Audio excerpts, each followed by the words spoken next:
தேவனால் ஆவியானவர் என்னோட பேசினபடியால் இந்த சபையை இந்த எம்ஜி ரோட்ல நாங்கள் ஸ்தாபித்து இவ்வளவு ஆண்டு காலமாக கர்த்தர் நம்மை 17 ஆண்டுகள் காணவும் இந்த சபையில எத்தனையோ கஷ்டங்கள், பாடுகள், வருத்தங்கள்.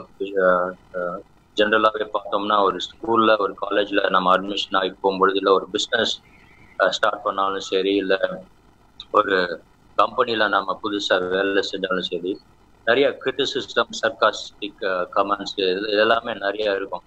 ஆகவே இந்த கிரிட்டிக்ஸ் எல்லாம் நமக்கு எப்பவுமே ஒரு சர்வசாதாரண காரியம் தான். ஆனாலும் தேவன் நல்லவராயிருக்கிறார். ஆகவே கர்த்தர் இம்மாட்டுமாய் அவர் சொல்லியிருக்கிறபடி, இக்கல்லில் மேல் சபையை கட்டுவேன், பாதாள வாசல்கள் அது மேற்கொள்ளாது என்று வசனம் சொல்லிருக்கிறபடி, கிறிஸ்துவே மூளைக்கல்லாக இருந்து, ஆண்டவராக இயேசு கிறிஸ்துவே இந்த சபைக்கு தலைவராக இருந்து, நமக்கு ஊழியக்காரர்களாக நமக்கு ஞானத்தை கொடுத்து, இந்த ரக்ஷா பிரேயர் ஹவுஸ்ன்னு சொல்றதை விட இது ஒரு குடும்ப சபை, ரக்ஷா சர்ச்னு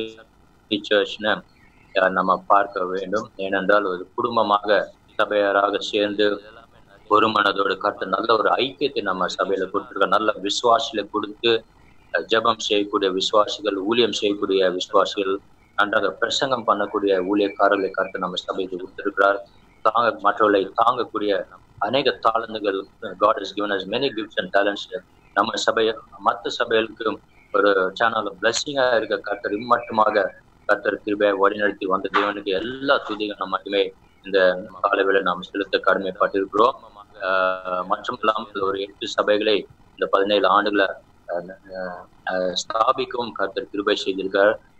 இது கட்டடமாக மாற்றமல்ல, 12 ஹவுஸ் சர்ச்சஸையும் கர்த்தர் ஸ்தாபிக்க கிருபை செய்திருக்கிறார். விசேஷமாக கிட்டத்தட்ட ஒரு 400-500 போதர்களை ட்ரெயின் பண்ணத்தக்கதாகவும் பல இடத்துல ட்ரைனிங் சென்டர்ஸை ஸ்தாபித்து அதன் மூலமாக ஊழியக்காரர்களை ஊழியத்துல உருவாக்குவோம். கிராம பகுதியில நாங்கள் கிட்டத்தட்ட ஒரு 10-12 வாலிபர்களை நாங்கள் ஊழியக்காரர்களாக Bible schools, college, theological studies போன்ற பூனே, திருச்சி போன்ற இடத்துல நாங்கள் அனுப்பித்திருக்கிறோம். அவர்களுக்காக படிக்கவும் எல்லா செலவுகளை செய்து வருகிற நாட்கள் அவர்கள் ஊழியக்காரர்களாக ஆகணும். நம்முடைய main passion for our church vision is that we have a passion for missions. ஆகவே இந்த ஊழியத்துல எல்லாரும் உருவாக்க வேண்டும், அதுதான் நம்முடைய நோக்கமே. ஆகவே இதற்காக அதிகமாக மட்டுமாய் கர்த்தர் செய்து வந்திருக்கிறார். இனிமேலும் சபை வாசல்கள் திறக்க போகுது. வெரி சீக்கிரத்துல கர்த்தர் தேவன் உதவி செய்ய போகிறார். ஆகவே கொள்ளை பொருளாக ஆத்மாக்களை நாம் ஆதாயப்படுத்திக் கொள்ள வேண்டும். இந்த கடைசி நாட்டில் அழிந்து போகிற ஆத்மா மக்களுக்காக மிகுந்த பாரத்தோடு நாம் ஜெபித்து ஆசீர்வதித்து இதற்காக நம்ம ஜெபிக்க வேண்டியதா இருக்குது. ஆகவே சபையை உங்கள் ஜெபத்துல நீங்கள் தாங்கி வைத்துக் கொள்ளும்படி நாங்கள் ஜெபிக்கிறோம். ஆகவே நம்முடைய சபையில அன்பு, சமாதானம், அந்த யூனிட்டி, ஐக்கியம், bond of peace and love should grow more stronger, worship should grow more stronger. ஆவிக்குரிய வாழ்க்கை இன்னும் அதிகமாக ஒவ்வொரு விசுவாசிகளும் நம்முடைய சபையில அக்கினி ஜுவாலையாக கர்த்தர் பயன்படுத்தும்படியாகும். இதற்காக நீங்கள் ஜெபித்துக் கொள்ளுங்கள். கர்த்தர் இம்மட்டுமாய் கிருபை வழிநடத்திருக்கிறார். இனிமேலும் அவர் வழிநடத்த போகிற எபினேசரா இருக்கிறார். ஆகவே உங்கள் எல்லாத்திற்குமே இயேசு நாமத்துல நான் நன்றி செலுத்துகிறேன். ஆகவே இந்த குடும்பமாக இந்த சபையை நாம் வழி நடத்தி கர்த்தர் நம்மை நல்ல ஞானத்தை கொடுத்து கர்த்தர் இம்மட்டுமாய் காத்து வந்திருக்கிறார். ஆகவே தொடர்ந்து நாம் தேவனுக்கு என்ற மகிமையாக எல்லா காரியங்களும் சபைக்காகவும் தேவ ராஜ்யம் கட்டி எழுப்ப நாம் எந்த அளவுக்கு நாம் ஜனங்களை கட்டுகிறோமோ அந்த அளவுக்கு நாம் சபையை கட்டி நாம் எழுப்ப முடியும். ஆகவே ஒன்று சேர்ந்து நாம் வருகிற நாட்டில் நாம் செயல்படுவோமாக.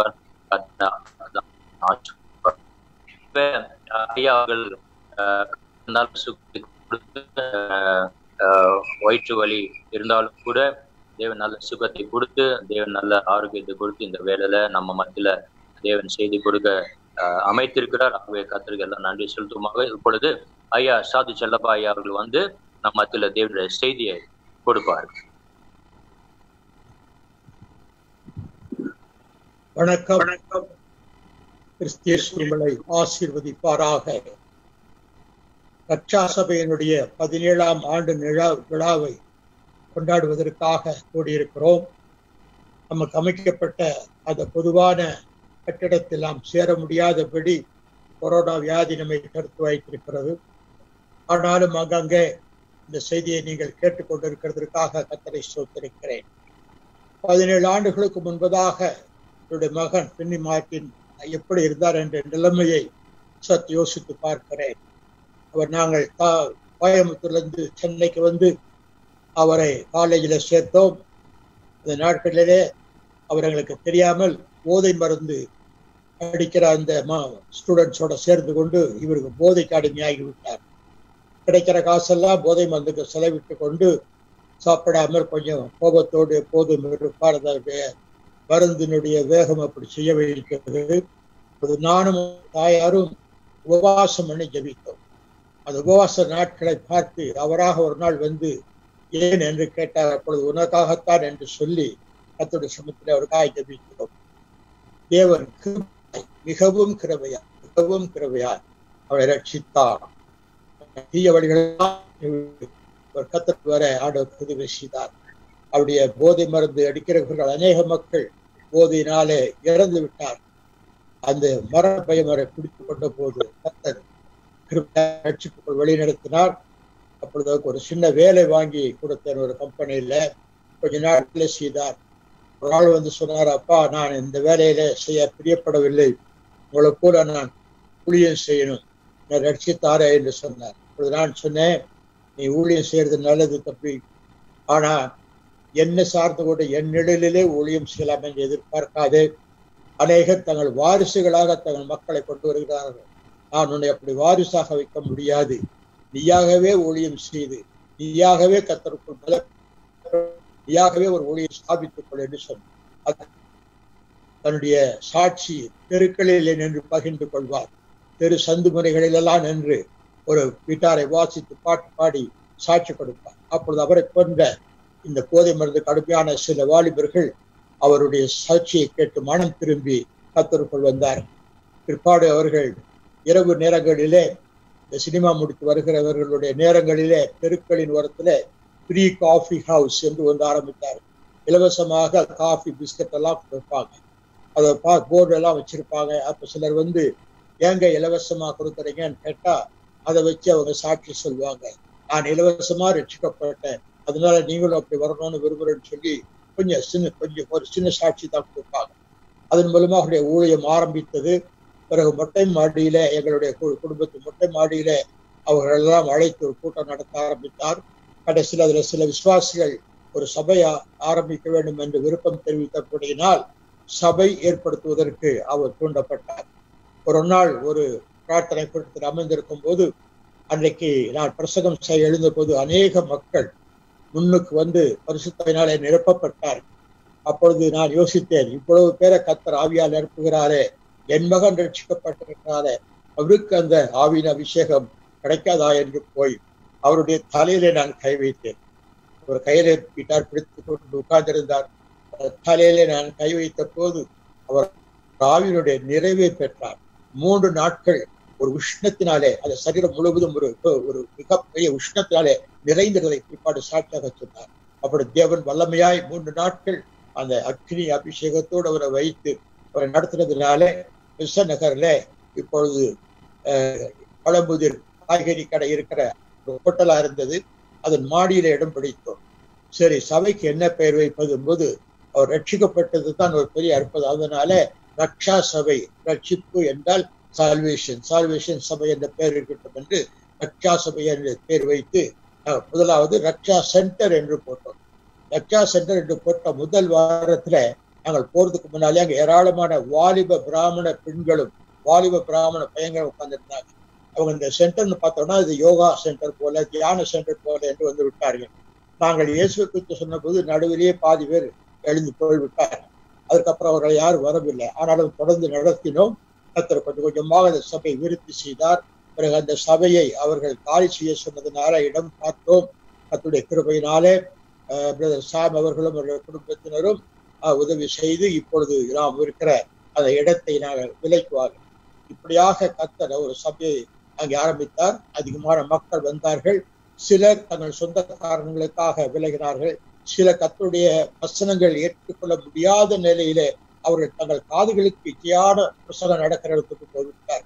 இப்போது இருக்கிறவர்கள் ஆசீர்வதிக்கப்பட்டவர்கள். எல்லாவற்றுக்கும் மேலாக இந்த சபையில உள்ள மக்கள் ஒவ்வொருவரையும் கர்த்தர் நேசிக்கிறார்.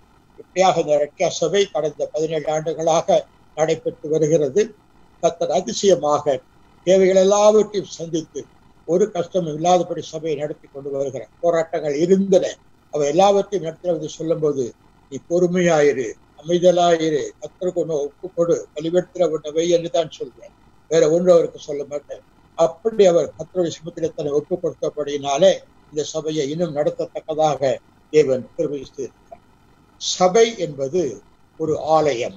ஆலயம் என்று சொன்னால் ரட்சிக்கப்படும். தேவன் ஆலயத்தில் தங்கி இருக்கிறார், தேவாலயம். அப்ப நம்முடைய சரீரமே தேவ ஆலயம், கட்டடங்கள் அல்ல. ஒரு காலத்துல மோசையின் மூலமாக ஆசரிப்பு கூடாரம் அமைத்தார்கள். சாலமோன் காலத்துல கட்டடம் கட்டினார். ஆனால் அது இரண்டையும் நீக்கிவிட்டு கர்த்தர் சரீரமாக ஆலயத்தை புதிய ஏற்பாட்டை கொண்டு வந்திருக்கிறார்.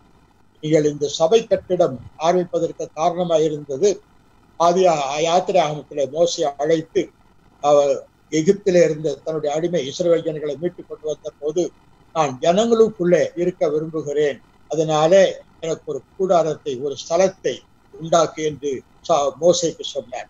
ஆகவே 12 கோத்திரங்களையும் 3 பிரித்து வடக்கு, தெற்கு, கிழக்கு, மேற்காக 4 வைத்து நடுவிலே கூடாரம் போட்டு அந்த கூடார ஆசரிப்பு கூடாரத்தை ஆரம்பித்தார். அதே மாதிரி பிற்காலத்துல தாவீதின் காலத்துல தாவீதை அவர் தெரிந்து கொண்டு இஸ்ரவேலுக்கு ஒரு ராஜ்யம் வேண்டும் என்பதற்காக ஒரு யுத்தத்தில் வல்லவராக மாற்றி அமைத்தார்.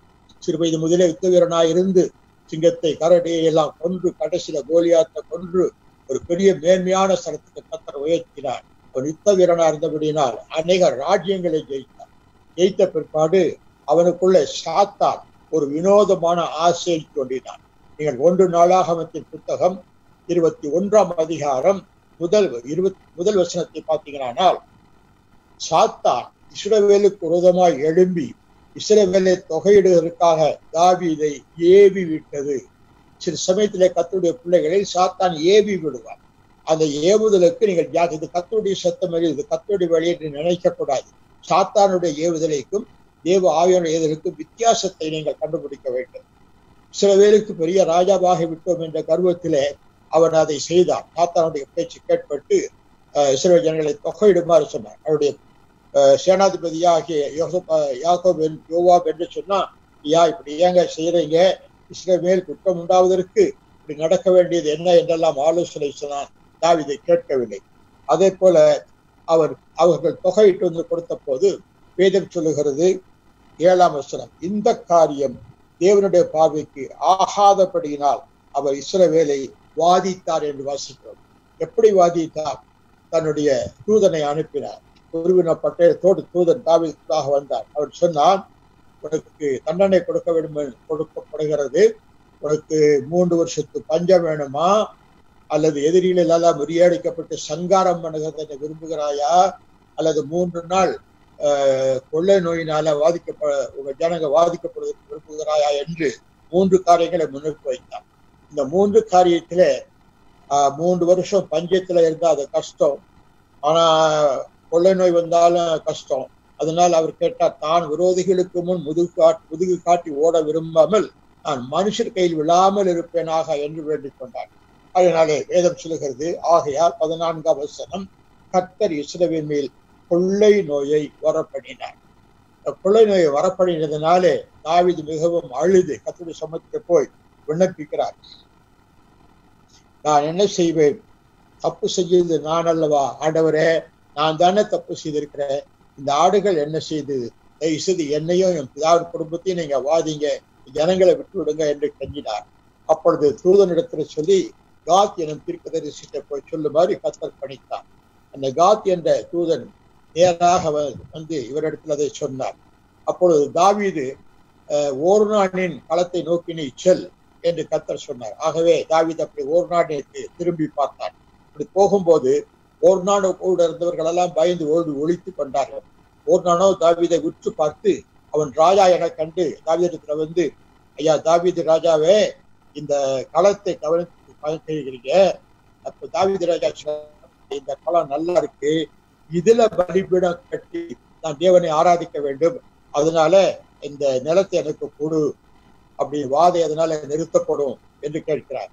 அப்போ அந்த ஓர்னான் என்பவன் சொல்லுகிறார், ராஜாவே உங்களுக்கு தர்றேன், விறகுக்கு என்னுடைய உருளைகள் எல்லாம் மர உருளை எல்லாம் வெட்டி விறகா தர்றேன், உங்களுக்கு போஜனம் பண்ணிக்கு கோதுமை தர்றேன்னு சொல்லி வேண்டி போனார். அப்படி சொன்னாரு, அப்படி அல்ல, நான் உன்னுடைய இலவசமாய் வாங்காமல், சர்வாங்க தகர்வெளிகளை நான் இலவசமாய் பலியிடாமல் இந்த நிலத்தை பெரும் விலைக்கு சின்ன நிலம், ஒரு களம் என்பது போரடிக்கிற களம், பெரும் விலைக்கு வாங்குவேன் என்று சொன்னார். இன்றைக்கு பலிபீடம் கட்டக்கூடிய காரியம், அதாவது தேவனுடைய ஆலயம் பலிபீடத்தில் ஆரம்பித்தது.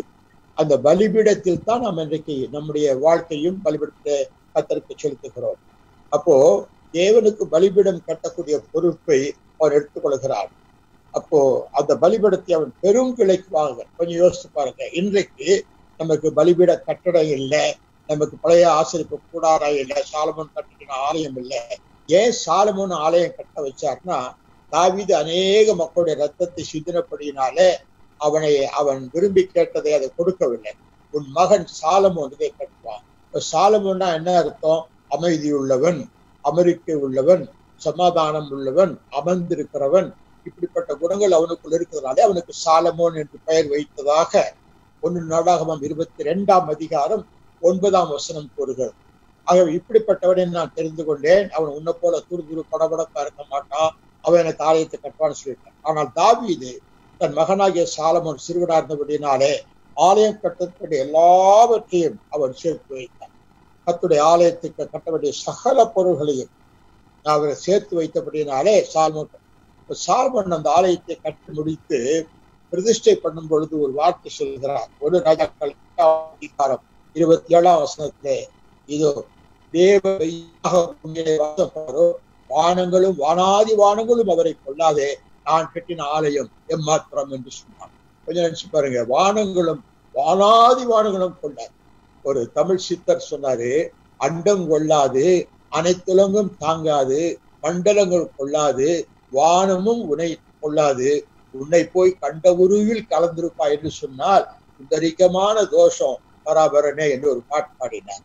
ஐயா, கடவுளுக்கு அவர் கண்ட உருவில் இருக்க மாட்டார். அவர் இருக்கக்கூடிய ஒரே இடம் அவருடைய வாசஸ்தலமே. அந்த வாசஸ்தலத்தை ஆசிரிப்பு கூடாரமாக வைத்திருந்தார், பிறகு கட்டிடமாக வைத்திருந்தார்.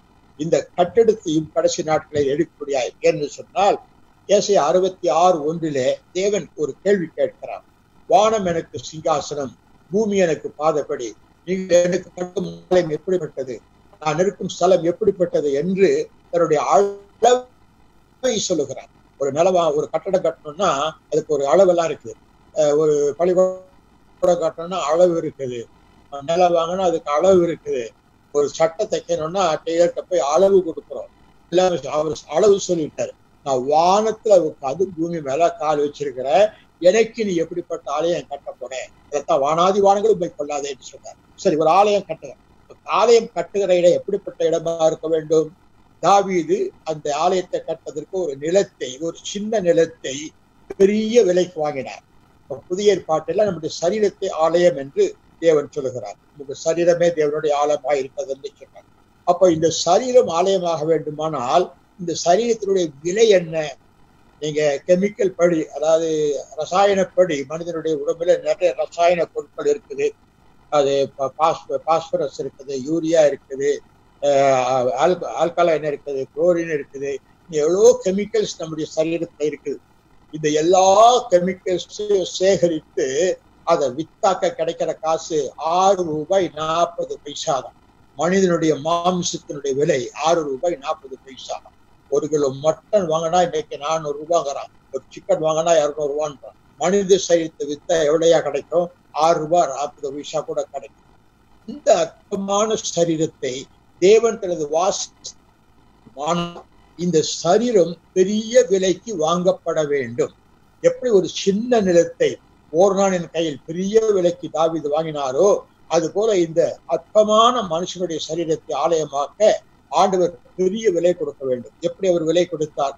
விலை மதிக்க முடியாத தமது திரு ரத்தத்தினாலே நம்மை விலைக்கு வாங்கினார்.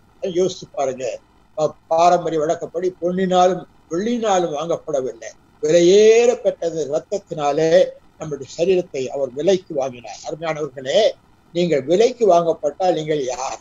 அது முதல்ல யோசித்து பாருங்க. என்ன ஒருத்தர் விலைக்கு வாங்கிட்டாருன்னு சொன்னா நான் அவருக்கு அடிமை. அப்ப அவர் என்னை வீட்டுக்கு கூட்டிட்டு போறார். அதை பின்னால நான் கையை கட்டிட்டு போகணும். வீட்டுல போய் இந்த குப்பையை வாரு, அந்த டாய்லெட் ரூமை கழுவு, இதெல்லாம் சுத்தம் பண்ண, ட்ரைனேஜ் எல்லாம் சுத்தம் பண்ணு என்று சொன்னா எனக்கு அது பிடிக்காது, எனக்கு அது மனசு இல்லை. ஆனால் நான் செய்ய வேண்டும். காரணம் என்ன? நான் அவருக்கு அடிமை. இன்னைக்கு தேவனுக்கு நீங்கள் அடிமைகள் ஆகும் போது எனக்கு அது பிடிக்காது, இது பிடிக்காது, கத்தாவே இந்த விஷயத்துல எனக்கு கொஞ்சம் தயவு செய்யலாம் கேட்க கூடாது. அவர் என்ன சொல்றாரோ அதை செய்ய. அவன் தான் உண்மையான அடிமை. அப்ப அடிமை என்று அவர் சொல்லும் போது ரோமர் கழுத நிருபத்தில் நாம் வாசிக்கின்றோம். தேவன் அருமையாக சொல்கிறார், முன்பு நீங்கள் உங்கள் சரீரங்களை பாவத்துக்கும் பொல்லாப்புக்கும் அக்கிரமத்துக்கும் அடிமைகளாக ஒப்பு கொடுத்தீர்கள். சரீரத்தின் அவயவங்களை நீங்கள் அடிமைகளாக ஒப்பு கொடுத்தீர்கள். அது போல இப்பொழுது நீங்கள் நீதிக்கு அடிமைகளாக உங்கள் சரீரங்களை ஒப்புக் கொடுங்கள். இயேசு நம்மை விலைக்கு வாங்கி இருக்கிறார். இரத்தத்தினாலே வேதம் சொல்லுகிறது, நீங்கள் கிரயத்துக்கு கொல்லப்பட்டீர்கள். 1 கொரிந்தியர் வாசி, நீங்கள் கிரயத்துக்கு கொல்லப்பட்டீர்கள். என்ன கிரயம் கொடுத்தார்? தனது ரத்தத்தை பூமியிலே சிந்தினார். அந்த ரத்தத்தினாலே நாம் கிரயத்துக்கு கொல்லப்பட்டிருக்கிறோம். ஆகினாலே நாம் என்ன செய்ய வேண்டும்? இவ்வளவு நாளும் நாமே விரும்பி பாவிகளா இருந்தபடியினாலே நம்முடைய அவயவங்களை அசுத்தத்துக்கும் அக்கிரமத்துக்கும் ஒப்பு கொடுத்து அதுக்கு அடிமையா இருந்தோம். தம் அடிக்கிறவங்க சொல்லுவாங்க, இது இல்லாம என்னால இருக்க முடியாது சார்.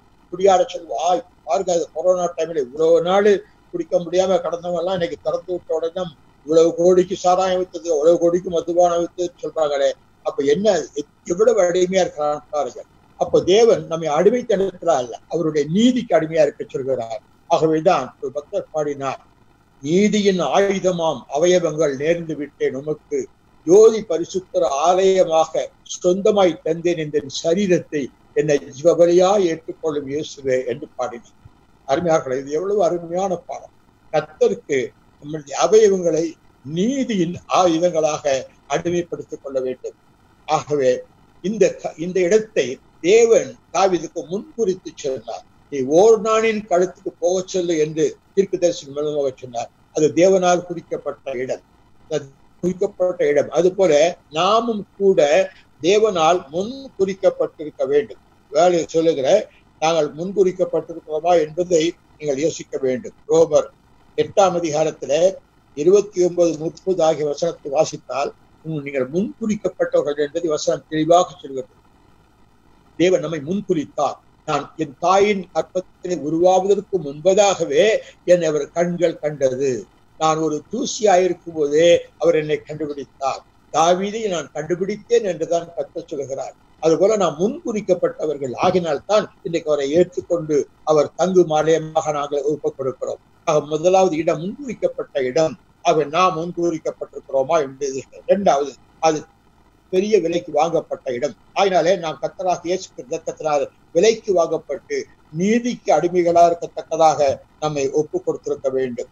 ஆகவே அது மாத்திரமல்ல, விலைக்கு வாங்கப்பட்ட அடிமை என்னென்ன செய்வானோ அவனுக்கு இஷ்டம் இருக்காது, ஆனா செய்தே ஆகணும். அது போல நம்ம கர்த்தருக்கு அவர் சொல்றபடி செய்தே ஆக வேண்டும். அதே போல இருக்கிற நாளாகமம் 1 நாளாகமம் 22ஆம் அதிகாரத்தில் முதல் வசனத்தை பாருங்கள். தாவீது அப்பொழுது உடன்படிக்கை பெட்டியும் பலிபீடமும் வேற இடத்துல இருந்தது.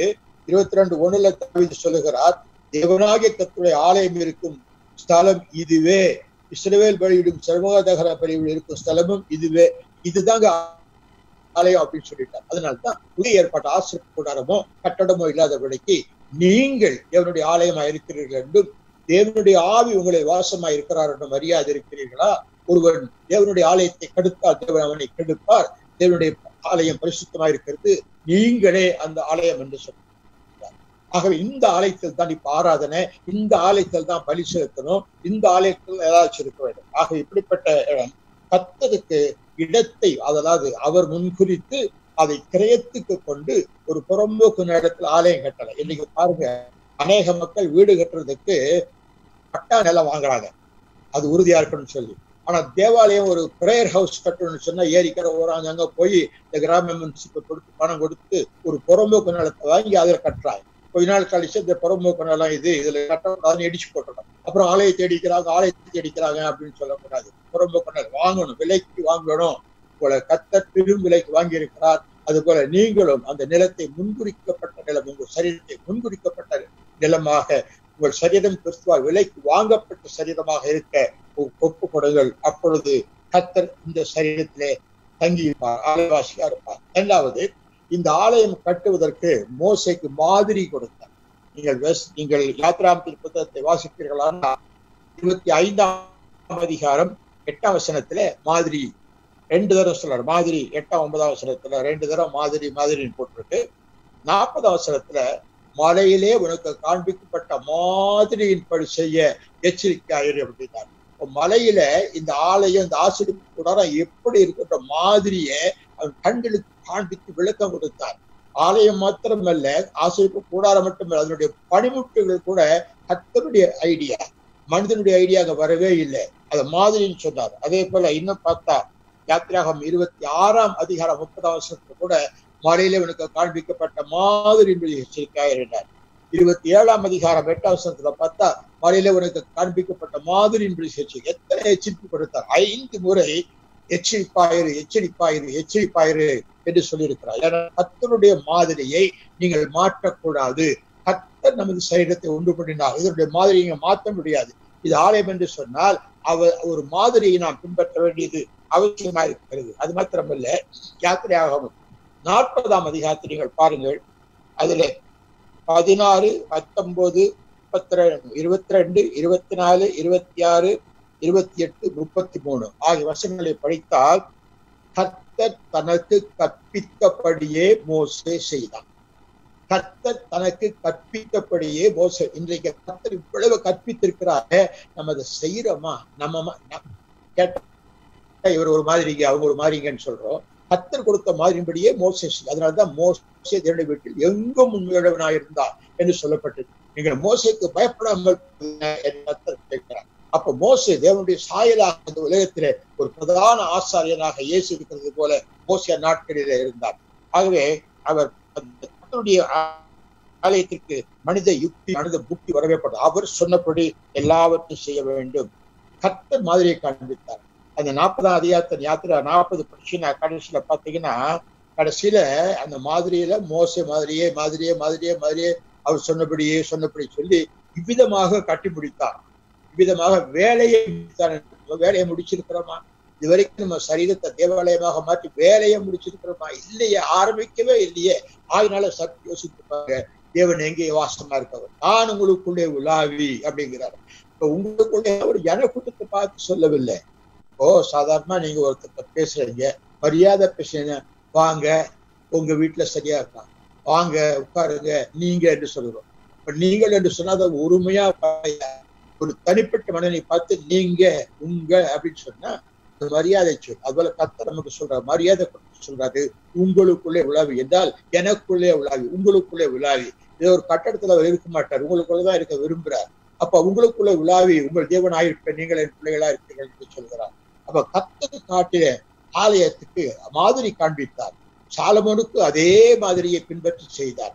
ஆனால் நமக்கு ஆண்டவர் வேற ஒரு மாதிரியை கொடுத்துட்டார். நான் சுருக்கமா சொல்வேன். ஆனால் கர்த்தர் நமக்கு காட்டின மாதிரி என்ன? நீங்க வேத புஸ்தகத்துல திருப்பிக் கொள்ளுங்கள். 1 அதிகாரம் 21ஆம் வசனம் சொல்கிறது, இதற்காகவே நீங்கள் அழைக்கப்பட்டிருக்கிறீர்கள். ஏனென்றால் கிறிஸ்துவ உங்களுக்காக பாடுபட்டு நீங்கள் தம்முடைய அடிச்சுவர்களை பின்பற்றி வரும்படியாக உங்களுக்கு மாதிரியை பின்வைத்து போனார். மோசேக்கு தேவன் மாதிரி காண்பித்தார், சாலமோன் அந்த மாதிரியை பின்பற்றினார். இப்பொழுது இயேசு உலகத்தில் வந்து நமக்கு சரீர ஆலயத்தை கட்ட மாதிரியை அவர் மாதிரியை பின்வைத்து தமது அடிச்சுவடுகளை, அவர் கலக போனார், நானும் கலக்க போறேன்னு சொல்லாதீங்க. அவர் எங்கே காலடி வைத்தாரோ அந்த இடத்துல உங்க காலடி வைக்கணும். இம்மி அளவு மாறாதபடி அவர் அடிச்சுவட்டை பின்பற்றுவதற்காக நமக்கு மாதிரியை பின்வைத்து போனார் வாசிக்கிறோம். அப்ப எதுல மாதிரி காண்பித்தார்? முதலாவது பாருங்க, 1 யோவான் 3ஆம் அதிகாரம் 2-3 வசனங்களை படிச்சு பாருங்க. இப்போது நாம் தேவனுடைய பிள்ளைகளா இருக்கிறோம். இனிமே எப்படி இருப்போம் நமக்கு தெரியாது. ஆனா அவர் வரும்போது அவர் இருக்கிற வண்ணமாகவே நாம் அவரை தரிசிப்பதனால் அவருக்கு ஒப்பாயிருப்போம் என்று அறிந்திருக்கிறோம். இப்படிப்பட்ட நம்பிக்கை உள்ளவர்கள் அவர் சுத்தமுள்ளாயிருப்பது போல தங்களையும் சுத்திகரித்துக் கொள்ளும். அப்போ எதுல மாதிரி? சுத்தத்துல மாதிரி காண்பிச்சார். ஐயா, அவர் மாதிரி நான் இருக்கணும்னு சொன்னா அவர் வரும்போது நாம் அவருடைய சாயலாகவே இருப்போம் என்று வசனப்படுத்தி சந்தோஷப்பட்டேன். அவர் மாதிரி காமிச்சார். அடுத்த 3 வசனத்தை விட்டுறாங்க, அவர் சுத்தமுள்ளாயிருக்கிறது போல. அந்த 2 இடத்துக்கு முக்கியத்துவம் கொடுங்க. அதுதான் மாதிரி. அந்த பக்கத்து வீட்டு பையன் போல படிடா, அவங்க போல இருடான்னு சொல்றோம். அப்போ நல்லா படிக்கிற பிள்ளைகளுக்கு இன்னொருத்தர போலன்னு சொல்றோம். அவங்க குடும்பம் நடத்துறாங்களா அது போல நடத்துங்க. அந்த போல என்று சொல்ற வார்த்தை அவங்க மாதிரியை பின்பற்றுங்கன்னு அர்த்தம். அந்த சுத்தத்துல மாதிரியை கொடுத்தார். இன்னும் பாத்தீங்கன்னா 1 பேதுரு 1ஆம் அதிகாரம் 15-16 வசனத்துல கர்த்தராகிய இயேசுக்கு தேவன் பரிசுத்தராயிருக்கிறது போல நீங்களும் உங்கள் எல்லா நடக்கைகளிலேயும் பரிசுத்தராயிருங்கள். அப்ப பரிசுத்தராயிருப்பதற்கு மாதிரி அங்கேயும் போல என்ற வசனத்தை பார்க்கிறோம். அவர் பரிசுத்தராயிருக்கிறது போல என்று சொல்லப்பட்டிருக்கிறது. பரிசுத்தம் இல்லாமல் கர்த்தரை தரிசிக்க முடியாது. எப்படி பரிசுத்தாக முடியும்? இருதயத்திலே சுத்தம் உள்ளவர்கள் பாக்கியவான்கள், அவர்கள் தேவனை தரிசிப்பார்கள். அப்ப இருதயம் சுத்தமான என்ன செய்யணும்? அவர் ரத்தத்தினால நம்ம அது கரையமில்லாத ரத்தத்தை கொண்டு கழுவப்பட்டிருக்கணும். ஆகவே பரிசுத்தம் நம்ம ஜீவிதத்தில் வேணும்னாக்க எப்படி வரும்னு பார்க்கலாம். இன்னும் பாருங்க, இன்னொரு மாதிரி காண்பித்தார். யோவான் எழுதின சுவிசேஷம் 15ஆம் அதிகாரம் 10ஆம் வசனத்துல இயேசு சொல்லுகிறார், நான் என் பிதாவின் கற்பனைகளை கை கொண்டு அதில் நடந்தது போல நீங்கள் என் கற்பனைகளை கை கொள்ளுங்கள். பிதா என்ன கற்பனை கொடுத்தார்? கொலை செய்யாதிருப்பாயாக. இது இயேசு சொல்லி கட்டார். கொலை செய்தாயிருப்பாயாக என்று குடும்பத்தாருக்கு சொல்லப்பட்டதை நீங்கள் கேள்விப்பட்டிருக்கிறீர்கள். நான் உங்களுக்கு சொல்லுகிறேன், ஒரு சகோதரனை பகைத்தாலே நீ கொலை பாதகன் அப்படின்னா. விபச்சாரம் செய்யாதிருப்பாயாக என்று குடும்பத்தாருக்கு சொல்லப்பட்டதை நீங்கள் கேள்விப்பட்டிருக்கிறீர்கள். நான் உங்களுக்கு சொல்லுகிறேன், ஒரு ஸ்திரியை இச்சையோடு பார்க்கிற எவனும் ஏற்கனவே அவளோடு கூட விபச்சாரம் செய்தாயிட்டு சொல்லுகிறார். ஆகவே பிதாவின் கற்பனை இயேசு மாற்றி அமைக்கும் போது பிதாவின் கற்பனை கிரியையில செய்தாதான் அது உண்மை. ஆனா இங்க மனசால நினைச்சாவே சிந்தனையிலேயே பாவியாயிடும். ஆகவே இது கொஞ்சம் கஷ்டமான காரியம். அதனாலதான் தேவனுடைய மாதிரி அவர் வைத்தார். எப்பொழுதும் கிறிஸ்துவின் சிந்தை வேதத்துல பார்க்கிற பவுல் அப்போஸ்தலன் போது கிறிஸ்து இயேசுவின் சிந்தையை உங்களிலும் எடுக்கப்பட்டது. இப்ப கிறிஸ்துவின் அந்த சிந்தை என்ன? எப்போதும் பரலோக சிந்தனை, எப்போதும் பிதாவுடைய சிந்தனை. அந்த பிதா எனக்கு சொன்னதை தவிர நான் ஒன்னும் சொல்லலை, அவர் செய்ய சொன்னதை தவிர நான் எதையும் செய்யல. அப்ப தேவன் பிதாவாக தேவன் வார்த்தையின் மூலமாக மாம்சமா வெளிப்படுத்துறதுனால அவர் சொன்னதை நாம் சிந்திக்கிறோமா, அவர் சொன்னதை நாம் கீழ்ப்படுத்தி செய்கிறோமா என்று உங்கள் சரீரம் ஆலயமாக இருக்கத்தக்கதாக நீங்கள் யோசித்து பாருங்கள். 4வது, அதே யோவான் 15:12 வாசிக்கிறோம், நான் உங்களில் அன்பு கூர்ந்தது போல நீங்கள் ஒருவரில் ஒருவர் அன்பாயிருங்கள். அப்ப அன்புக்கு அவர் மாதிரியா இருந்தார். நான் உங்களில் அன்பு எப்போ என்ன அன்பு கொடுத்தார்? நான் நல்லவனான பின்னால் அன்பு கொடுத்தார். நான் பாவியாயிருக்கும் பொழுதே தேவன் எனக்காக ஒப்பு கொடுத்தாலே தேவ அன்பு இன்ன விதமாய் வெளுக்கப்படும். ரோமர்ல வாசி, நான் பாவியாய் இருக்கும் பொழுது என்னிடத்தில் அன்பு கொள்ளார். முன்பு நான் உங்களிடத்தில் அன்பு கொண்டபடினால் நீங்கள் என்னிடத்தில் அன்பு கூட கடமைப்பட்டிருக்கிறீர்கள். அருமையானவர்களே, இன்னைக்கு தேவன் உங்களை நேசிக்கிறார். அநேகத்துல தேவன் நேசிக்கிறார்னா நான் ஒன்னும் அவரை நேசிக்க சொல்லி கேட்கலையே, தேவன் உங்களுக்காக மறுத்தார், நான் ஒன்னும் அவரை மறிக்கணும்னு கேட்கலையே என்று கிண்டல் பண்ணிட்டு இருக்கிறாங்க.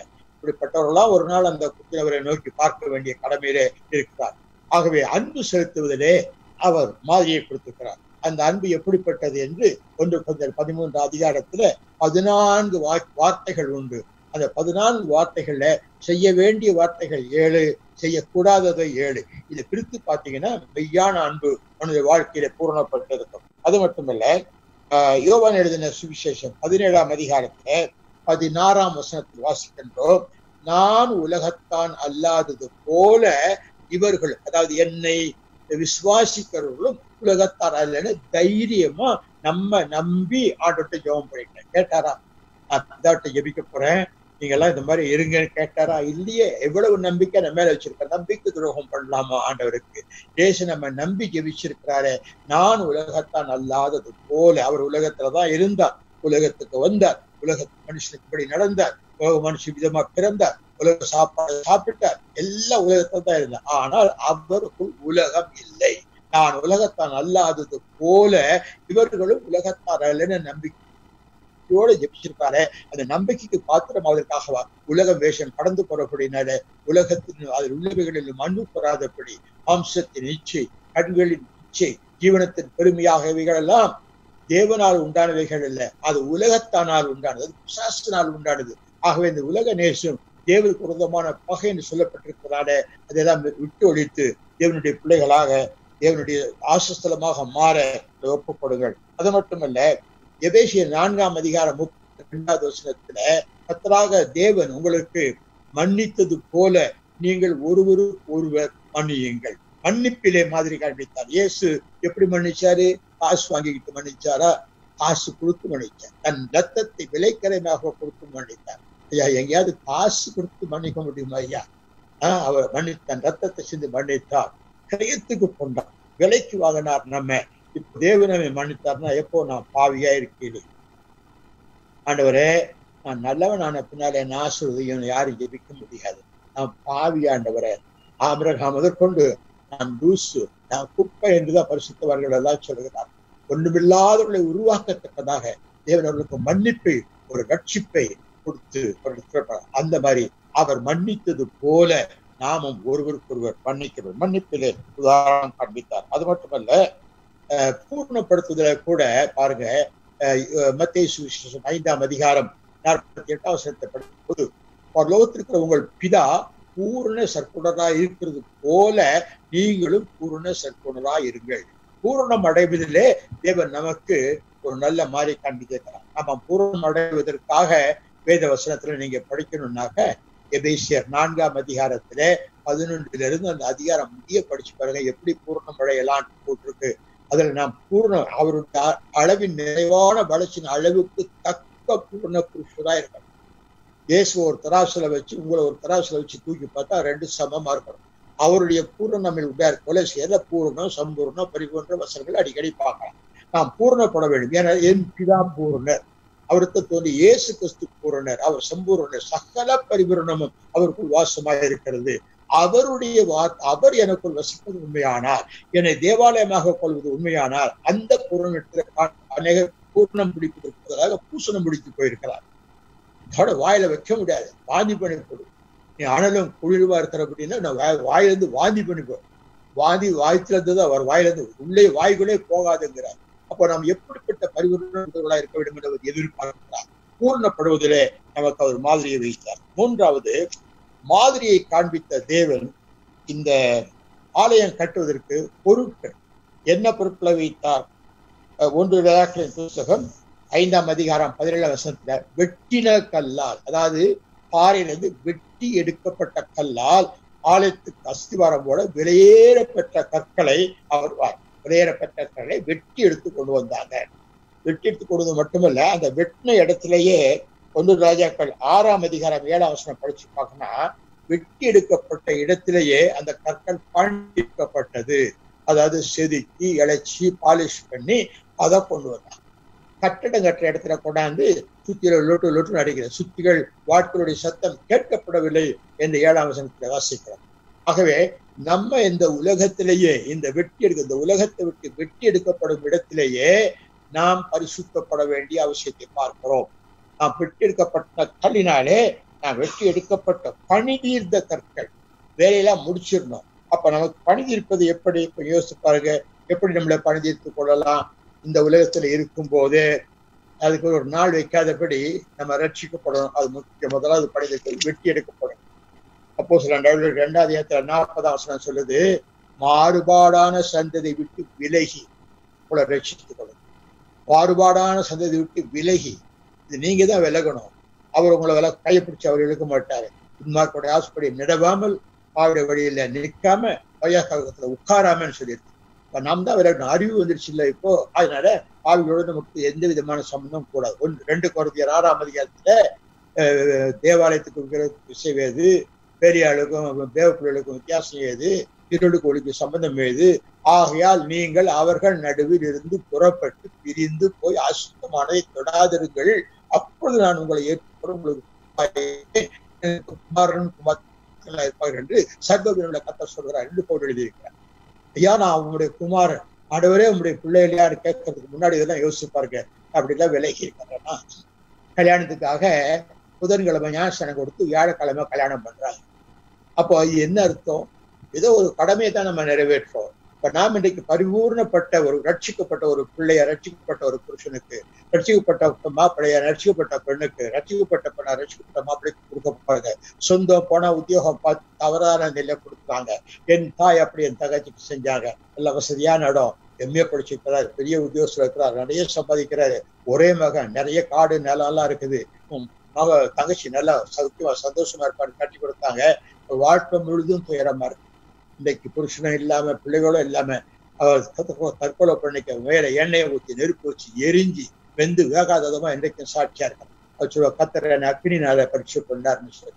அருமையானவர்களே, பிள்ளைகளுடைய திருமணத்தை பற்றி யோசிப்பார். இதெல்லாம் நீங்க யோசிப்போம். இதுதான் தேவனுக்கு உண்மையான காரியம். அவர்கள் பிரித்தெடுக்கப்பட்ட ஜாதின்னு சொல்ல, நான் மற்றும் வீட்டுக்குள்ளே பிரித்தெடுத்தேன். மாறுபாடான சந்ததி விட்டு விலகி கொள்ளுங்க.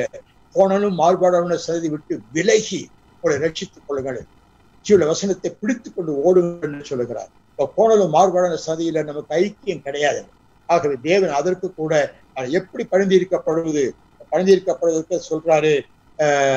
அப்போஸ்தலர் 2ஆம் அதிகாரத்திலேயே சொல்றானே, நாங்க என்ன செய்யணும், ரட்சிக்கப்படுறதுக்கு நாங்க என்ன செய்யணும் கேட்டாங்க. பேதுரு அப்போஸ்தலர் ஆவிதான் என்னன்னு சொல்றாரு, மனம் திரும்புங்க, ஞானஸ்நானம் எடுங்க, பரிசுத்தாவின் வரத்தை பெற்றுக் கொள்ளுங்க, மாறுபாடான சந்ததியை விட்டு விலகி இருங்க, அப்போஸ்தல ஐக்கியத்துல இருங்க, ஜெபம் பண்ணுங்க, அப்பம் விடுங்க என்று 7 விதமான கட்டளை. இதான் பணிந்திருக்கப்படுது, சுத்திகரிக்கப்படுது. இதெல்லாம் நம்ம பணிந்திருக்கப்படும். பரலோகத்துல போய் ஆண்டவரே நான் இன்னும் ஞானஸ்நானம் எடுக்கல, தண்ணி இருக்குத, கண்ணாடி கடல் ஒண்ணு இருக்குதா, அதில் எடுத்துக்கிறேன் சொல்ல முடியாது. பரலோகத்துக்கு போய் நின்றுக்கிட்டு ஆண்டவரே நான் இன்னும் கம்யூனியன் சர்வீஸ்ல கலந்து கொள்ளல, நான் போறதே இல்லை, இங்க இருந்தா கொஞ்சம் மாம்சம் ரசரசம் கொடுங்கல, நான் எடுக்கிறேன் சொல்ல முடியாது. எல்லாம் அங்கேயே செய்யும். இந்த உலகத்தில் இருக்கும் பொழுதே பூர்ணப்பட வேண்டும். அங்க போய் என்ன பூர்ணப்படுத்தணும் கேட்க முடியாது. ஆகவே இந்த உலகத்தில் இருக்கும் பொழுதே நீங்கள் சம்பூர்ணப்பட்டவர்களாக பணி தீர்க்கப்பட்டவர்களாக காணப்படும். எப்படி பணி தீர்க்கப்பட்ட கற்களால மரங்கள் எல்லாம் வெட்டப்பட்ட இடத்திலேயே பணி தீர்க்கப்பட்டு கொண்டு வரப்படும். ரெடியா கொண்டு வந்தாங்க, டக்கு டக்குன்னு தூக்கி நிறுத்தலாம். அதனால தேவனுடைய வசனத்தின்படியாக நாம் பணி தீர்க்கப்பட்டவர்களாக காணப்பட வேண்டும். அப்படி தேவனுடைய வார்த்தை நமக்கு உலகத்தோட ஒட்டி அல்ல, வெட்டி. இந்த பாறைகள் எல்லாம் பாறைகள் வெட்டி எடுக்கப்பட்ட, ஒட்டி கொண்டிருக்கிற பழைய படங்கள் வெட்டி எடுக்கப்பட்ட. நாம் என்ன உலகத்தோட ஒட்டி, எங்க அப்பா அடிக்கடி சொல்லுவாரு, உலகம் ஓடு ஒத்து ஓடு, நாடு ஓடும் போது நடுவுல ஓடும்பார். அதாவது அப்படி இருந்தாதான் படைக்க முடியும். நாடு ஓடும் போது நடுவுல ஓடணுமா, உலகத்தோட ஒட்டி வாழணுமா. ஆண்டவர் சொல்றாரு, நீ விரோதிச்சு வாழ, உலகம் உனக்கு சதம் அல்ல, அது வேண்டான்னு சொல்றேன். அப்ப நான் பிரித்தெடுக்கப்பட்ட கூட்டம், அப்படிப்பட்ட ஒரு அர்ப்பணிப்பு நமக்குள்ள இருக்க வேண்டும். இதுதான் நாம் வெட்டி எடுக்கப்பட்ட கற்களாக. அதுவும் இந்த கற்கள் எங்கே இசைது, மூளைக்கல்லாகிய கிறிஸ்துவுடனே கூட நாம் இணைக்கப்படுகிறோம். ஏன் அதுக்கு மூளைக்கல் எனக்கு ஒரு இந்த ஒரு பக்கம் அந்த ஒரு பக்கம் 2 சுவர் இணைகிறது, அதுக்கு மூளைக்கல். ஒரு பக்கம் யூதர், ஒரு பக்கம் புறஜாதிகள். இந்த 2 கூட்டத்தாரையும் இயேசுவாகிய கல், அந்த பணிதிருக்கப்பட்ட கல் தன்னோடு இணைத்துக் கொள்கிறது. வெளியேறப்பட்ட கற்களாக அவருடன் சேர்ந்த நாமும் ஜீவனுள்ள கற்களை போல ஆவிக்கேற்ற மாளிகையாக கட்டப்படுகிறோம். பரலோகத்தில் நம்ம கட்டப்பட வேண்டுமானால் இந்த வெட்டியெடுக்கப்பட்ட இயேசு கிறிஸ்துவின் வாழ்க்கை பணிதிருக்கப்பட்டது போல நாமும் பணிதிருக்கப்பட்ட அந்த கல்லோடு இசைந்தவர்களாக, இணைப்புள்ளவர்களாக இருக்க வேண்டும். அப்படி சொல்றாரு. அது மட்டுமல்ல, இந்த ஆலயத்தை கட்ட முடிக்கிறதுக்கு பணியிருக்கப்பட்ட கல் வேணும், அது பிரித்தெடுக்கப்பட்ட ஜாதியா இருக்கணும். நான் விளக்கமா சொல்லிட்டேன். அது மட்டுமல்ல, இதுக்கு ஒரு கமாண்ட்மெண்டோட ஒரு சட்டம், பிரமாணம். எப்பவுமே ஒரு பிரமாணம் இருக்குதுங்க. இந்த இதுக்குத்தான் ஒரு ஆஸ்பத்திரி கட்டிட்டு போய் குடியிருக்க முடியாது, ஆஸ்பத்திரி தான் நடத்தணும். ஒரு தொழிற்சாலையில போய் குடும்பம் நடத்த முடியாது, அந்த தொழிற்சாலை தொழில் தான் நடக்கணும். அதுபோல தேவாலயத்துக்கு ஒரு பிரமாணம் உண்டு. என்ன பிரமாணம்? எசேக்கியேல் தீர்க்கதரிசன புத்தகத்துல 43ஆம் வசனத்துல வாசிக்கிறோம். எசேக்கியேல் 43ஆம் அதிகாரத்துல தேவனுடைய வசனம் சொல்லுகிறது, ஆலயத்தை உச்சியில சுற்றிலும் எல்லையங்களும் பரிசுத்தமாயிருக்க வேண்டும், இதுவே ஆலயத்தினுடைய பிரமாணம். 43 படி, எசேக்கியேல் 43:12. ஆலயத்தின் உச்சியிலே சுற்றிலும் எல்லையெங்கிலும் பரிசுத்தமா இருக்கும், இதுதான் ஆலயத்தின் பிரமாணம். அப்படியானா உச்சந்திலிருந்து உள்ளங்கால் வரைக்கும் நம்முடைய சரீரம் பரிசுத்தமா இருக்க வேண்டும். பரிசுத்தம் இல்லாமல் கத்தரை தரிசிக்க முடியாது. பரிசுத்த அலங்காரத்துடனே கத்தரை தொழுது வசனம் எல்லாம் எழுதி போடுறோம். தேவன் பரிசுத்தர். அதனால அவருடைய பிள்ளைகள் நாம் பரிசுத்தமா இருக்கணுமே தவிர பாவ அழுக்கிலே ஊறி நாரக்கூடாது. ஆகவே நம்ம தேர்ச்சி பெற்றோம். ஊறி நாரின காலம் போய் தேடி வந்திருக்கிறோம். தேடி வந்தவர்கள் மறுபடியும் போய் நாரக்கூடாது. ஆகவே பரிசுத்தவான்களுடைய எப்படி உச்சியிலே பரிசுத்தம், சுற்றிலும் பரிசுத்தம், எல்லையங்களும் பரிசுத்தம். நீங்க ஒரு ஆலய கட்டடத்தை போய் பாருங்க, அந்த ஆலய கட்டடத்தை சுத்தி நல்ல சுத்தமா வச்சிருப்பாங்க. குப்பை கப்பு இல்லாதபடி கூட்டுவாங்க. சிறு பிள்ளைகள் ஓடி ஆடி விளையாட அசுத்தப்படி நடவடிக்கை பார்த்துக் கொள்வாங்க. ஒரு கையினால கட்டப்பட்ட கோயில வாசம் பண்ணாத தேவன் தம்முடைய ஆலயத்தை அனுமதிப்பாரா சொல்லுங்க? இப்ப தேவ ஆலயத்தை நம்ம சுத்தமா வச்சிருக்கிறோம். ஒரு ஆலயத்துக்குள்ள போய் யாரும் ஸ்மோக் மாட்டாங்க, குடிக்க மாட்டாங்க, சீட்டு விளையாட மாட்டாங்க, அங்க இருந்துகிட்டு சூதாட மாட்டாங்க, பாவங்களை செய்ய மாட்டாங்க, விசாரம் செய்ய மாட்டாங்க. காரணம் அது கோயிலுங்க, கடவுள் வாசமா இருக்கிறாரு அப்படின்னு சொல்லுவாங்க. கடவுள் இருக்கிற இடத்துல போய் அவ கடவுள் இருக்கிற இடத்துல செய்யக்கூடாதுன்னு இயற்கையாவே ஒரு அறிவு இருக்குதே. கடவுள் வாசமா இருக்கிற இடம் எது? நீங்களே என் ஆலயம், உங்கள் சரீரமே என் ஆலயம், உங்களுக்காக நான் எல்லாவற்றையும் செய்திருக்கிறேன், உங்களை கிரயத்துக்கு போட்டிருக்கிற ரத்தத்தினால பரிசுத்தப்பட்டிருக்க விலைக்கு வாங்கி இருக்கிறேன். ஆகவே நீங்கள் என்னுடைய ஆலயமா இருங்க, பரிசுத்தம் மாதிரி காமிச்சிருக்கிறேன், எல்லாம் பொருள் சேர்த்து எல்லாம் சொல்லியிருக்கிறேன். அப்ப அவர் மாதிரி காட்டும்போது உச்சியில என்று சொன்னால் நம்முடைய ஆத்மாவிலே, இடத்துக்கு 3 பேர் ஆவி ஆத்மா சரீரம், ஆத்மா தான் எல்லாத்துக்கும் உச்சி. அந்த ஆத்மாவிலே நமக்கு அவர் அந்த ஆத்மாவிலே பரிசுத்தமா இருக்கணும். 2வது அந்த ஆவியிலே பரிசுத்தமா. சில பேருக்கு ஆவி நல்ல ஆவி இருக்குது, கெட்டாவி, சில பேருக்கு கொட்டாவியும் இருக்கும். ஜெபம் பண்ணும்போது கொட்டாவியா வருது. ஒரு அம்மா சொன்னாங்க, ஐயா கொட்டாவியா வந்து தூக்கமா வருங்க. அஜனமா நீங்க தூக்கம் வந்தா தூங்குங்க. என்ன எப்படி சொல்றீங்க? ஆமாங்க, தூக்கம் வர நேரத்துல ராத்திரி எல்லா வேலையும் முடிச்சுட்டு அசந்து தூங்குற வேண்டியதுல போய் இல்லையான்னு ஆரம்பிச்சீங்கன்னாக்க அப்படியே நீங்க தூங்கிடுவீங்க. நல்லா தூங்கிட்டு நல்லா எந்திரிச்சு காலையில நீங்க ஜெபம் பண்ணி பாருங்க, தூக்கமே வராது. ஆக தேவனுடைய சமூகத்துல இன்றைக்கு உங்கள் ஆவி இப்படிப்பட்டது என்று நீங்க நினைத்து பார்க்கணும். யார்கிட்ட கோபமா பேசினா அது கோபத்தின் ஆவி, யார் மேல எரிச்சல் பட்டீங்கன்னா அது எரிச்சலின் ஆவி, யாருக்காவது துரோகம் பண்ணா அது துரோக ஆவி. இதெல்லாம் நினைச்சு பாருங்க, உங்கள் ஆவி எப்படிப்பட்ட ஆவி. உங்கள் ஆவியை குறித்து எச்சரிக்கையர்கள் என்று வேதம் சொல்லுகிறது, எச்சரிக்கிறது. அவர் கர்த்தருடைய ஆவியானவர் நம்முடைய பரிசுத்தமான ஆவியை கொடுத்து தேவ நம்முடைய சாயலிலே, நம்முடைய ரூபத்திலே நம்முடைய ஆவியை கொடுத்து மனுஷனை உண்டாக்கி அவர் தம்முடைய கொடுத்தார். ஆவி ஆத்மா சரீரம் முழு கர்த்தரால் கொடுக்கப்பட்ட ஒரு கிருபை. அவருடைய கையினாலே செய்து தேவன் தமக்கு வாசனத்தை தாமே கட்டி கொண்டார்.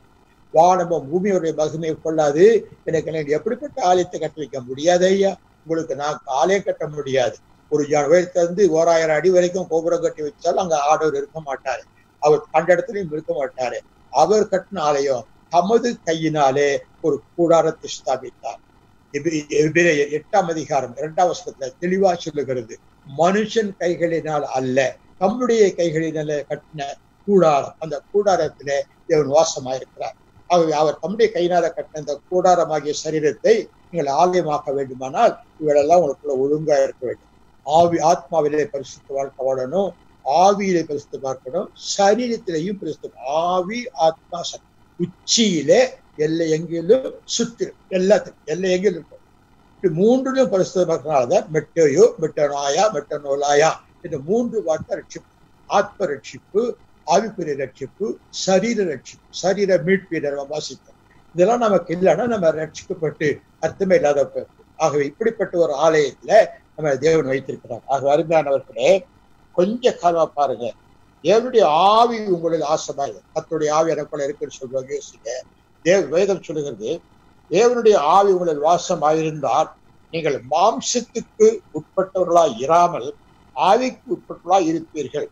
கிறிஸ்துவின் ஆவி இல்லாதவர் அவருடையவன் அல்ல.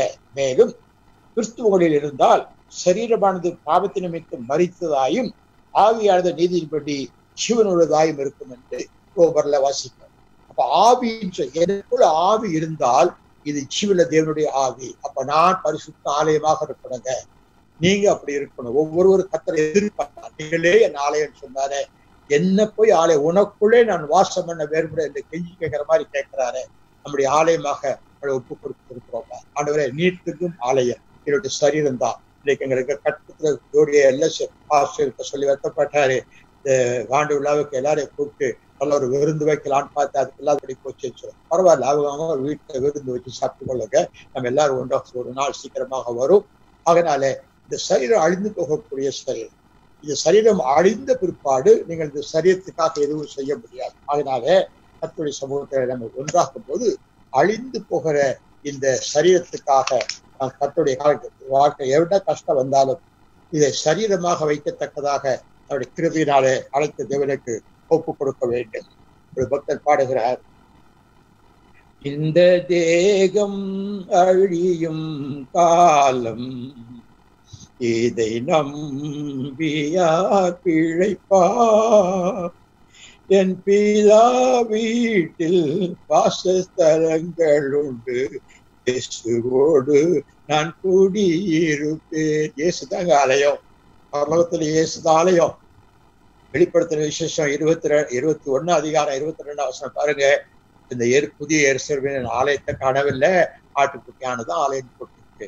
இப்போ இந்த சரீரத்துல இயேசு உள்ள தங்கி இருப்பாரானால் நீங்கள் இறந்து போகும்போது அவர் தான் அந்த ஆலயமா இருப்பாரு. அவருக்குள்ளே தங்கி பக்கிறதா சொல்றார். இது அழியும் காலம், இந்த தேகம் அழிஞ்சிரும். ஆனா பிதாவினுடைய வீட்டுல எனக்கு அநேக வாசஸ்தலங்கள் உண்டு. என்ன வாசஸ்தலம்? இயேசுதான் வாசஸ்தலம், ஆட்டுக்குட்டியார் தான் வாசஸ்தலம். அவருக்குள்ள நம்ம இருப்போம் என்று அவர் பாடுகிறார். அதனால உலகத்துல வர்ற கஷ்டத்தை கவலைப்படாதீங்க.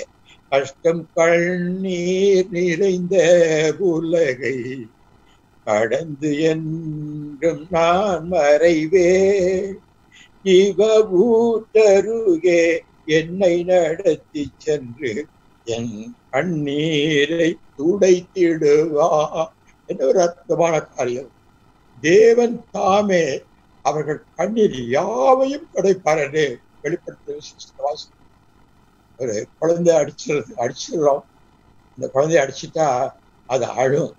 அந்த அழுகிற குழந்தைய தூக்கி நீங்க தோல் மேல போட்டுக்கிட்டீங்கன்னா அது அழுது கடைசியில ஏங்கி அப்படியே தூங்கிடும். அந்த குழந்தைக்கு அந்த அரவணைப்பு தேவை. அதே போல நீங்க அழுகிற உங்களை அவர் தேற்றுவார். ஆனத்தை கொண்டு போய் வச்சு நம்ம அழுவோம். ஆண்டவரே, அழுதாங்க போட்டுக்கு பரதேசுக்கு போறவங்களாம் அழுவாங்களாம். ஆண்டவரே இப்படி நடக்குதே, இது இன்னும் உங்களுக்கு ஒன்றும் செய்யாம இருக்கிறீங்க, அழுவாங்களாம். காலம் நிறைவேறட்டும்ப்பா, அதுக்கு ஒரு டைம் இருக்குதுன்னு சொல்லி அவங்களுக்கு வெண்முடை கொடுத்து தூங்க வச்சிருவார் அவனை. அப்ப எப்படி தூங்க வைப்பாங்க? தோல்ல போட்டு கண்ணீரெல்லாம் தொடச்சி, நல்ல பிள்ளை நல்லதுதானே சொல்ற, அப்பா தானே அடிச்சேன், அம்மா தானே அடிச்சேன்னு சொல்லி தேற்றுவார். அதே போல கண்ணீரை தொடச்சு. அப்ப அப்படிப்பட்ட ஒரு தேவனுடைய கிருபையை நாம் பெற்றிருக்கோம். ஆகவே கர்த்தருடைய வருகை செய்யுமா இருக்குது. எல்லாம் பார்க்கும்போது சீக்கிரம் வர போறாரு, வாக்குத்தத்தங்கள் நிறைவேறுது, சொன்ன தீர்க்கதரிசனம் நிறைவேறி கொண்டு வருதுன்னு சொல்றோம். அப்ப நம்ம ஆயத்தப்படுறது. ஏன்னா ஆடவர் சீக்கிரம் வந்துட்டாருன்னா அவருடைய நாதம் துணிக்கு புறத்தை எக்காலம் ஓதுவாங்க. வீணை நாதம் தோணி தேடும் போது வரவேற்பு அளிக்கப்படும். என்னை பேர் சொல்லி இயேசு கூப்பிடுவார், எனக்கு ஆனந்தம் பொங்கிடுமே. சாதாரணமா ஒரு கூட்டத்துல இருக்கிற ஒருத்தரை தனியா நீங்க கூப்பிட்டு பாருங்க. நான் ஒரு இடத்துல பிரசங்கம் பண்ணி கொண்டிருந்தேன். அப்போ ஒரு சகோதரன் நல்ல பைபிள் படிச்சுக்கிட்டு இருந்தார், நல்ல சத்தமா படிப்பாரு. தம்பி இங்க வாங்கன்னு மேடைக்கு கூப்பிட்டேன். அவருக்கு என்ன சந்தோஷம் தெரியுமா, ஏதோ பரலோகத்துக்குள்ளேயே போயிட்டு மாதிரி ஓடியாந்தார். அப்போ ஒரு சாதாரண மனிதனை ஒரு பரிசுத்தவான் அது ஒரு பிரசங்கியா பேர் சொல்லி கூப்பிட்டா, அவர் என்ன பேர் சொல்லி கூப்பிட்டார், என்னை தனியா கூப்பிட்டாரு, இப்படி மகிழ்ச்சி அடைகிறோமே. ஆண்டவர் சத்த வெக்கால துணிக்கும் போது என்னை பேர் சொல்லி கூப்பிடுவா. அப்ப எவ்வளவு கொண்டாட்டம் உண்டாரு நமக்கு. அப்படி போக தேவனோடு கொண்ட நாம் என்றைக்கும். இப்போ கொஞ்ச காலம் கஷ்டப்படும், நீங்க கொஞ்ச காலம் கஷ்டப்படணும். அதிகமான உபத்திரவங்கள் வழியாக நாம் பரதேசத்துக்குள்ள நுழைய வேண்டும் என்று கர்த்தருடைய வேதம் சொல்லுகிறது. ஆகவே கொஞ்ச காலம் இயேசுவுக்காக கஷ்டப்பாடு சகிப்பதிலா, இன்னல் துன்பம் இன்பமாய் மாறும். இயேசுவை நான் காணும் போது அவர் பாதம் வீழ்ந்து பணிந்து ஆனந்த கண்ணீர் வடிப்பேன்.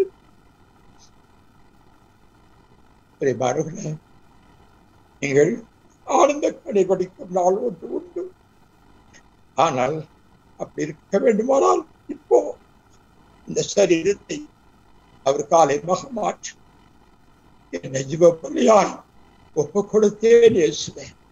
ரோமர் 12 ஞாபகம் வைத்துக் கொள்ளுங்கள். உங்கள் சரீரங்களை பரிசுத்தமும் தேவனுக்கு பிரியமான பலியாய் ஒப்பு கொடுக்க வேண்டும் என்று தேவனுடைய இலக்குகளை முன்னிட்டு கொள்ள வேண்டிக் கொள்கிறேன். இதுதான் நீங்கள் சேர்த்திருந்த புத்தி உள்ள ஆராதனை. நான் அருமையாக ஒவ்வொரு நாளும் காலையில ராத்திரி படிக்கிற வேத பகுதி ரோமர் 12ஆம் அதிகாரம், எபேசியர் 4ஆம் அதிகாரம், கொலோசியர் 3ஆம் அதிகாரம். இந்த அதிகாரத்தை நீங்களும் படிச்சு பாருங்க. பரிசுத்தம் தானா வரும். கர்த்தருடைய ஆவியின் அனுக்கிரகம் உங்களுக்கு கிருபையாக கிடைக்கும். நீங்களே உங்களை வெறுத்து தேவனுக்கு படிப்படியாக கொஞ்சம் கொஞ்சமா ஒப்பு கொடுக்காது. ரோமர் 12, எபேசியர் 4, கொலோசியர் 3 உங்களை உருவகப்படுத்தக்கூடிய அதிகாரங்கள், தேவ புஸ்தகங்கள். என் ஓட்டத்தை ஜெயமாக முடிக்க வேண்டுமானால் என் சரீரம் கர்த்தருடைய ஆலயமாக மாற்றப்பட வேண்டும். அதற்கு ஆண்டவர் முதலாவது முன்குறித்திருக்கிறார். வெளியேறப்பெற்ற பணத்தை கொடுத்த அந்த நிலத்தை வாங்கினார். நாம் இயேசுவில் விலை மதிக்கப்பட இரத்தத்தினாலே மீட்டுக் கொண்டிருக்கப்பட்டிருக்க வேண்டும். நாம் முன்குறிக்கப்பட்டவர்கள் என்று இதை விசுவாசிக்க வேண்டும்.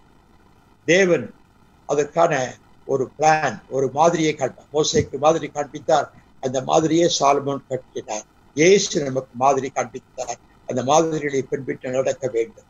இதற்கு பொருட்கள் தேவை, கற்கள் தேவை. வெட்டி எடுத்த கல், உலகத்தோடு ஒட்டி கொண்டிருக்காதபடி வெட்டி எடுத்த கற்களாக, பணி தீர்க்கப்பட்ட கற்களாக, இங்கேயே பரிசுத்தமாக்கப்பட்டவர்களாக, பரிசுத்தம் இல்லாமல் தேவனை தரிசிக்க முடியாது என்று வசனம் திட்டவட்டமாய் சொல்லுகிறதாலே பரிசுத்தத்தின் மேல் பரிசுத்தமுடைய, பரிசுத்தில இயேசுக்களை பூர்ணமுடைய நம்முடைய வாழ்க்கை அர்ப்பணிக்க வேண்டும். அது மாத்திரமல்ல, கடைசியில அதற்கு ஒரு பிரமாணத்தை கொடுத்திருக்கிறார். ஆலயத்தினுடைய பிரமாணம் என்ன? உச்சியிலே சுற்றிலும் எல்லை எங்கிலும் பரிசுத்தமா இருக்கணும். நம்முடைய ஆத்மாவிலே பரிசுத்தம், ஆவியிலே பரிசுத்தம், சரீரத்திலே பரிசுத்தம். இதுதான் நம்முடைய சரீரமாகிய ஆலயத்துக்கு கொடுக்கப்பட்ட பிரமாணம். இந்த பிரமாணத்தை காத்துக் கொள்ளும் போது கர்த்தர் மெய்யாகவே நம்மை அனுகிரகத்தை, இந்த பாழான சரீரம், ஒன்றுக்கு உதவாத சரீரம், ஒரு காசுக்கு பிரயோஜனம், செத்து போனா பிணம் தான் சொல்றாங்க. எவ்வளவு மதிப்பு இருந்தா பிணத்தை எடுங்க, பிணத்தை சீக்கிரம் அப்புறப்படுத்துகின்றாங்க. அவன் பெரிய ஆளா இருந்திருப்பான், ஓலப்படுவா எல்லாரும், கடைசியில பிணம் ஆயிடுவான். இப்படிப்பட்ட சரீரத்தை அவர் மாற்றி அமைத்து நமக்கு ஒரு விலையேறப்பட்ட வாழ்க்கையை, ஆவிக்குரிய வாழ்க்கையை, இயேசுவோடு கூட தங்கியிருக்கிறவாய் நித்தியவாய் நித்திய வாழ்க்கை கொடுக்க போகிறாரே, அதற்காக ஒரு சரீரத்தை ஆலயமாக மாற்றுங்கள். தேவன் தாமே உங்களை ஆசீர்வதிப்பாராக. ஆமென்.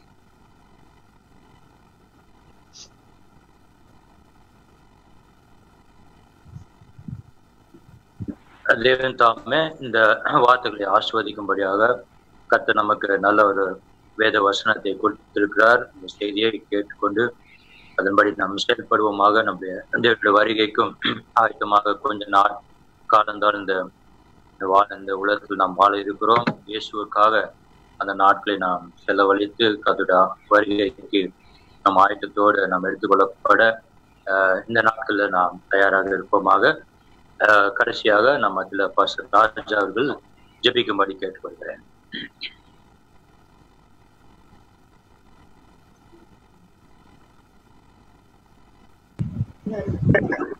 அன்பின் ஆண்டவரே, இந்த அருமையான காலை வேளைக்காக நன்றி செலுத்துகிறேன்.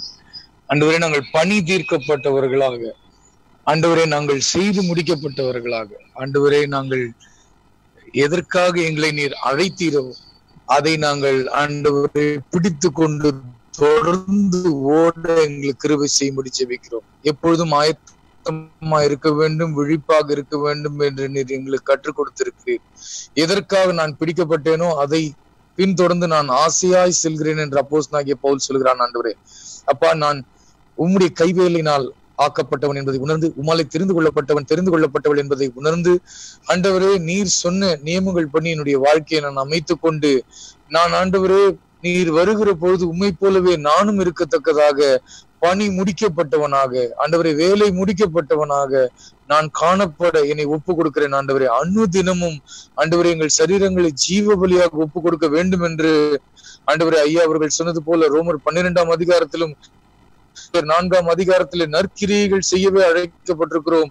ஆண்டவரே நற்கிரியைகளுக்காக கர்த்தர் நம்மை தெரிந்து கொண்டார் என்கிற ஆண்டவரே ஒரு அருமையான வேத பகுதிக்காகவும் நன்றி சொல்லுகிறோம். ஆண்டவரே ஆம் கர்த்தாவே, எங்களுடைய வாழ்க்கையை நாங்கள் வீணாளாக கழித்து விடாமல், எங்கள் சரீரம் தேவனுடைய ஆலயம், தேவனுடைய ஆலயத்தில் கர்த்தர் உலாவி வருகிறார் என்கிற பயமும் என்கிற பக்தியும் ஆண்டவரே என்கிற ஒரு உணர்வு எங்களுக்கு எப்பொழுதும் இருக்கத்தக்கதாக ஆண்டவரே தேதி கிழித்து கொண்டிருக்கிற மக்களாக இராமல் ஒவ்வொரு நாளும் நாங்கள் இயேசுவுக்காக என்ன செய்தோம் என்பதை எங்களை ஆராய்ந்து பார்த்து எங்களை சுத்திகரித்து கொண்டு கர்த்தருக்குள்ளே எங்களை பலப்படுத்தி மற்றவர்களையும் பலப்படுத்தி கர்த்தர் வரும் பொழுது வருகையில் எடுத்துக்கொள்ளப்படுவதற்கு ஆயத்தமாயிருக்கிற ஒரு கூட்டமாக, ஒரு பரிசுத்த கூட்டமாக எங்களை நீர் வைக்கும்படி நாங்கள் ஜெபிக்கிறோம் ஆண்டவரே.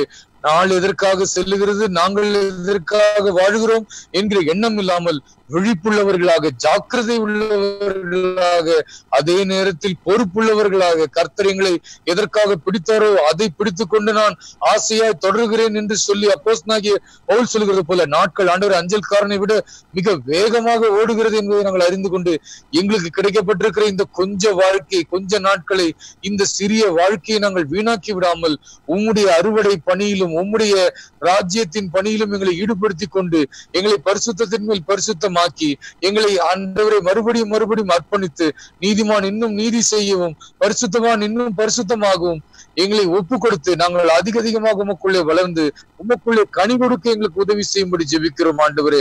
நாங்கள் பணி முடிக்கப்பட்டவர்களாக இருக்க வேண்டும், பணியிலே தீவிரமாக இறங்கினவர்களாக இருக்க வேண்டும்.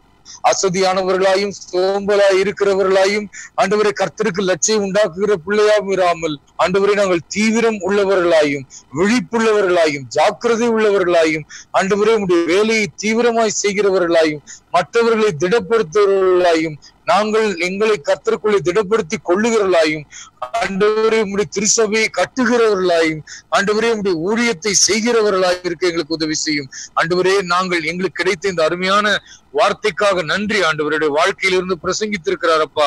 ஆண்டவரே இந்த பிரசங்கத்தை கேட்கிறவர்களாக மட்டும் இராமல் உம்முடைய பணியில எங்களை என்னாலும் ஈடுபடுத்திக் கொண்டு ஆண்டவரே அதன்படி எங்களுடைய வாழ்க்கையை நாங்கள் அமைத்துக் கொள்ள எங்களுக்கு கிருபை பாராட்டும்படி ஜெபிக்கிறோம். இப்படி ஒரு ஜெப கூடுகை, ஒரு ஆராதனையின் கூடுகை எங்களுக்கு தந்ததற்காக நன்றி. 17 ஆண்டுகள் கண்மணி போல எங்களை காத்ததற்காக நன்றி ஆண்டவரே. எங்களை கொண்டு நீர் செய்த எல்லா திருப்பணிகளுக்காக